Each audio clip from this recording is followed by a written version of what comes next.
Salam sepak bola. Ya, gue mau bahas ya beberapa preview match yang akan dilaksanakan mulai hari Sabtu hingga Senin. Kita mulai yang pertama ya. Yang pertama dari Brighton ketemu Liverpool. Ya, seperti yang kalian juga udah tahu, Liverpool kehilangan cukup banyak pemain inti, terutama 4 quartet back ya. Cuman kan Robertson kemarin udah sembuh tuh, udah mulai bisa main lagi. Nah, di sini akan diuji juga oleh Brighton yang secara kolektivitas cukup rapi dan bagus. Cuman kan mereka finishing, kalau misalkan tim kayak gini kan finishingnya nggak bagus nih. Ya seharusnya Liverpool bisa ambil 3 poin lah di kandang Brighton. Prediksi gue Liverpool bisa ambil angka sini, walaupun nggak gede. Lalu yang kedua kita mulai dari City ketemu Burnley. Ya, City kan sebenarnya permasalahannya siapa yang bisa cetak gol. Mereka bangun serangan bagus, gerakan antar pemain bagus, cuman mereka butuh ruang untuk bisa cetak gol di sini.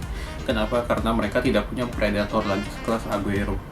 Ya kalau Gabriel Jesus kan masih standar lah, dia juga tipikal orang yang butuh space yang cukup banyak untuk bisa cetak gol. Nah, di sini akan diuji juga oleh Burnley. Ya, Burnley penampilan kemarin juga udah menurun, nggak gitu bagus, dan gue yakin prediksi mereka akan parkir bus di sini, dan gue rasa prediksi gue City akan kesulitan di sini untuk bisa cetak gol. Ya, lalu ke match selanjutnya ya. Kita ke Serie A dulu. Ada Sassuolo ketemu Inter. Ya, Sassuolo di sini peringkat 2 di Serie A saat ini, persis satu strap di bawah Milan, berhadapan dengan Inter yang peringkat 5. Ya, Inter kan permasalahannya satu, mereka terlalu mengandalkan 2 wingbacknya untuk bisa build up serangan. Ya, di sini juga Sassuolo ya kan lebih terorganisir dan tertata bagaimana mereka bisa mengantisipasi dari 2 wingback itu. Karena strateginya Inter ketika 2 wingbacknya ini mati, udah striker mereka nggak bisa ngapa-ngapain di sini, baik Lukaku ataupun Lautaro. Ya, prediksi gue apabila Sassuolo mampu mematikan 2 wingback Inter, mereka bisa ambil angka di kandang sendiri. Ya, lalu kita ke match selanjutnya. Ada Southampton ketemu Manchester United, Liga Inggris. Ya, di sini kan Southampton ini kan pelatihnya nih, kalau lu tahu, bekas pelatihnya Leipzig, dan sekarang udah cukup lumayan lah mereka dia bangun skuadnya ya, udah masuk peringkat 5 atau peringkat 6 berhadapan dengan United yang peringkat 10. Ya, walaupun kemarin menang di Liga Champions, namun kan lawannya itu nggak banget. Nah, di sini akan diuji juga ketika berhadapan dengan Southampton, apakah mereka bisa ambil angka atau enggak. Ya, prediksi gue kalau misalkan United mainnya tidak terlalu mengandalkan skill individu, lebih mengandalkan kombinasi dari Cavani, Bruno, lalu Rashford, Martial, itu mereka bisa bekerja sama dengan padu, United bisa ambil angka di sini. Namun kalau misalkan United lebih mengandalkan skill individu lagi seperti yang dilakukan oleh Martial dan Rashford, mereka akan kesulitan di sini. Ya, lalu kita ke match selanjutnya, ada Chelsea ketemu Tottenham. Ya, di sini Mourinho kalau berhadapan dengan mantan timnya, dia akan kasih 110% untuk bisa mengalahkan timnya. Itu sudah dia perlihatkan di musim ini, terutama ketika berhadapan dengan Chelsea di ajang Carabao Cup, lalu ketika dia membantai United 6-1. Bukan tak mungkin di sini si Mourinho akan menggunakan strategi yang sama ketika berhadapan dengan mantan timnya. Ya, terutama pelatih Chelsea ini kan Lampard ya, dia juga udah tahu banget bagaimana karakteristik seorang Lampard yang dulu pernah dia asuh selama 2 periode. Ya, prediksi gue di sini pertandingan akan berjalan ketat, dan peluang lebih besar berada di Tottenham ya, karena kan di sini backnya Chelsea selain Thiago Silva nggak ada yang benar-benar bagus banget, terutama dari sisi wing backnya Chelsea ini. Ketika Lampard memainkan Chilwell dengan Reece James, otomatis Tottenham punya kans yang lebih besar untuk bisa menerobos pertahanannya, karena 2 wingback ini gampang terpancing ya, terutama kan di sini Tottenham punya sekali Harry Kane yang bisa menarik hingga 4 pemain belakang dan juga pemain gelandang bertahan untuk menjaga dia, sehingga Son bisa masuk dan melancarkan counter yang sangat cepat. Ya, cuman kalau kembali lagi, kalau misalkan Lampard pintar, maka dia akan memberikan bola kepada Tottenham, sehingga para pemain Tottenham itu akan bingung untuk bisa menguasai bola. Nah, di situ Chelsea punya kans karena mereka mempunyai Ziyech dan juga Werner yang begitu cepat dan begitu eksplosif, ditambah Havertz yang sudah balik di sini. Ya prediksi gue tergantung siapa yang pintar memanfaatkan celah dari sisi backnya, baik antara Chelsea atau Tottenham di sini, dia yang akan menang.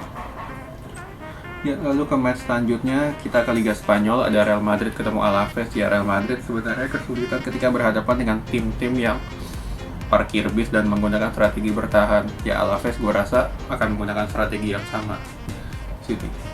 Ya, kemungkinan kalau misalkan Benzema udah balik, Real Madrid punya kans untuk bisa menang di sini ya. Kadang sendiri ketika berhadapan dengan Alaves.